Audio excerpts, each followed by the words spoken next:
Saya kira tidak boleh juga kita simplifikasi permintaan dari teman-teman kepala desa itu hanya soal perpanjangan.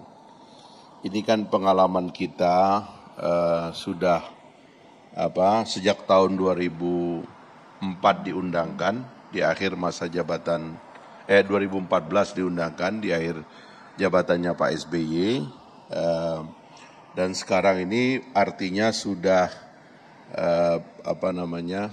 lebih dari atau hampir 10 tahun teman-teman perangkat desa dan juga kepala desa itu merasa perlu ada yang dievaluasi. Saya kira evaluasinya sangat penting dan bagus karena undang-undang desa itu bukan undang-undang yang sederhana, satu undang-undang yang besar yang sangat bagus dan kalau kita baca keseluruhan cakupan dari undang-undang desa ini, undang-undang nomor 6 tahun 2014, ini adalah undang-undang yang menjanjikan masa depan baru bagi desa-desa kita di seluruh Indonesia. Dan kemudian ini dilengkapi dengan lahirnya institusi Kementerian Desa yang secara khusus memikirkan dan mengembangkan mereka. Jadi menurut saya sih jangan terlalu soal 9 tahun itu yang kita ributkan, tapi coba kita pikirkan ke sesuatu yang lebih besar. Dan kalau bisa jangan sesuatu yang lebih besar itu nanti kita korbankan hanya karena ada persoalan 9 tahun. 9 tahun itu memang secara filosofis kalau persepsi saya sebenarnya ini agak keliru karena tendensi di dalam demokrasi itu masa jabatan atau jabatan itu dibatasi. Karena itulah setiap ekstensi jabatan dalam demokrasi itu sensitif di kuping rakyat itu. Karena apalagi sekarang seharusnya yang kita pikirkan desa itu adalah bagaimana memantapkan konsolidasi desa mulai dari perencanaannya, organisasi-organisasi yang terbentuk di dalamnya. Kita luar biasa loh mengatur di undang-undang ini sampai etika kepala desa dan sebagainya kita atur. Dan sirkulasi elit desa itu juga perlu difikirkan.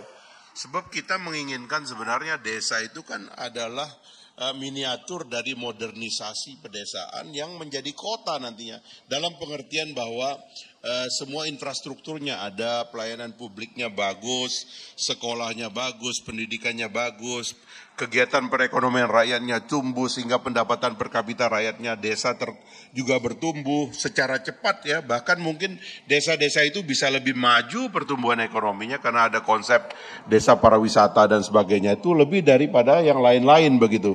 Jadi menurut saya baca ini dulu secara umum karena itu jangan interupsi dengan isu 9 tahun. Menurut saya agak merugikan kalau kita ini akhirnya tidak memikirkan desa secara serius hanya gara-gara kita diinterupsi oleh isu 9 tahun yang tidak menguntungkan menurut saya. Kemarin juga saya kira salah juga kalau teman-teman kepala desa itu otaknya itu fokus di 9 tahun.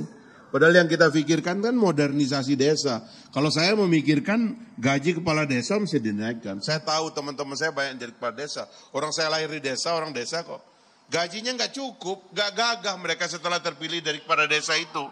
Ya kan, nggak bisa nge-entertain tamu. Yang namanya elected official tuh harus ada uang entertainmentnya. Banyak tamunya, beda kita dengan PNS itu adalah orang terpilih itu banyak tamunya. Karena itu uang biaya tamu ini harus diperbanyak. Menurut saya gaji kepala desa dinaikkan. Anggaran desa dinaikkan. Tapi ya kan? sepakat tidak dengan bahkan saya punya challenge nih ya, kalau mau nih Pak Menteri, kalau saya challenge-nya adalah kita harus memaksa APBN kita persentasenya kepada desa. Jangan hanya dana desa itu hanya mengundang belas kasihan dari APBN atau APBD, dari politisi. Menurut saya paksa persentase tertentu dari APBN, APBD untuk desa. Okay. Kalau mau real, jangan main-main, naikin uang desa. Uang desa sekarang cuma 70 triliun dari 3.000 triliun APBN kita sekarang terlalu kecil. Naikkan 2 kali lipat, 3 kali lipat, naikkan persentasenya, ikat APBN, APBD dengan dinaikannya dana desa. Berani enggak? Jangan cuma mau ngasih entertain kepada kepala desa, tapi uang desa enggak ditingkatkan, nanti berbahaya sekali.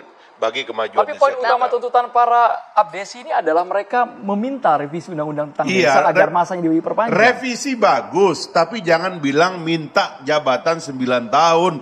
Itu belakangan, jangan itu yang diutamakan. Sebab itu justru yang paling bahaya dan paling salah. Yang kita minta itu dana desa ditingkatkan, ambil persentase dari APBN, APBD.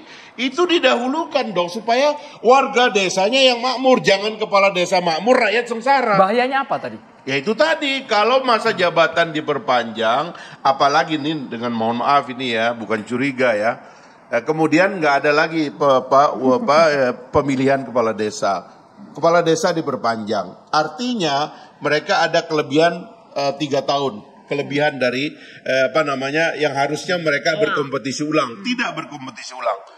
Nanti ini dipakai main-main, dipakai untuk transaksi dengan para politisi yang sekarang ini sedang terjun ke desa minta suara. Gelora tidak begitu, Bang? Hah? Gelora tidak begitu. Ya nggak boleh begitu dong. Kan malah kita mau ngatur di undang-undang yang kita revisi itu, transaksi kepala desa dengan rakyat pemilihnya tuh dibikin semakin intelektual. Debat kepala desa harus semakin hebat. Kenapa kami ingin meniatkan gaji kepala desa agar semakin tinggi, supaya sumber daya nih anak-anak mahasiswa ini yang jago-jago nih pulang ke desa jadi kepala desa. Dia menyumbangkan pikirannya kepada kemajuan desa. Karena kompensasinya worth it. Itu loh. Jadi jangan malah elit desa, kepemimpinan desa dibikin mandek. Menurut saya itu berbahaya bagi masyarakat.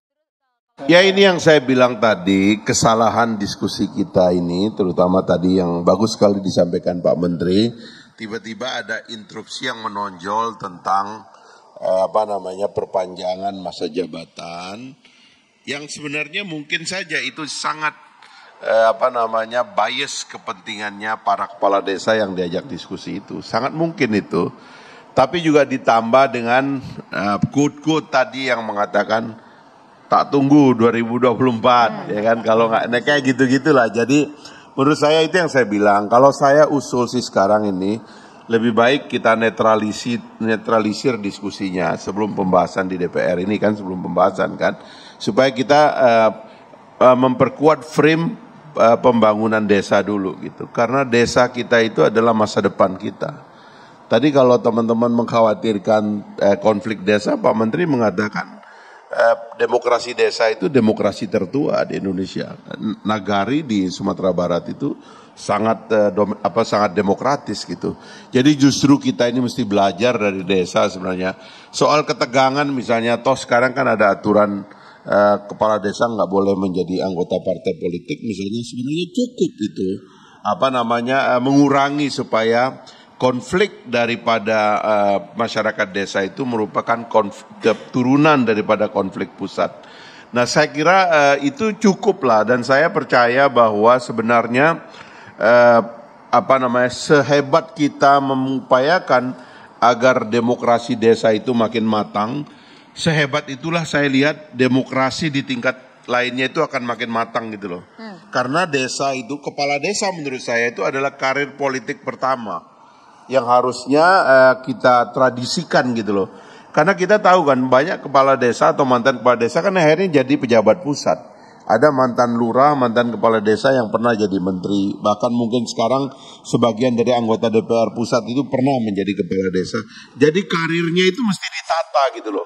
Jadi terbiasa berkampanye di desa, nanti habis itu misalnya habis masa jabatan di desa, lalu menjadi anggota legislatif kabupaten kota misalnya, dari kabupaten kota dia naik provinsi, dia naik ke pusat.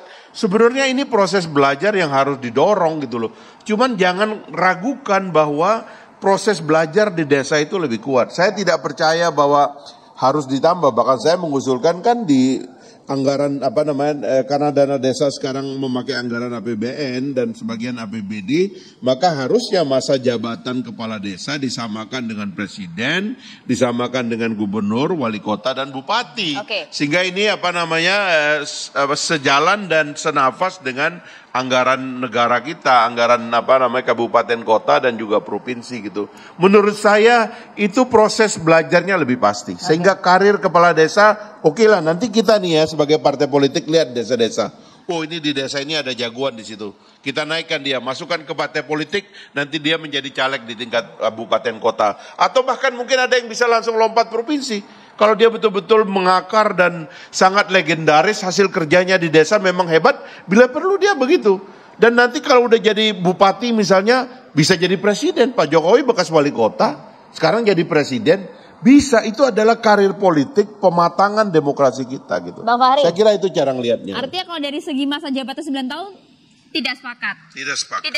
Tidak takut juga Pak dengan ancaman-ancaman itu. Malah sepakatnya itu karena saya mengusulkan dana desa ditingkatkan, persentase dana desa untuk pembiayaan aparatur desa dan operasional desa ditingkatkan, masa jabatan diturunkan menurut saya.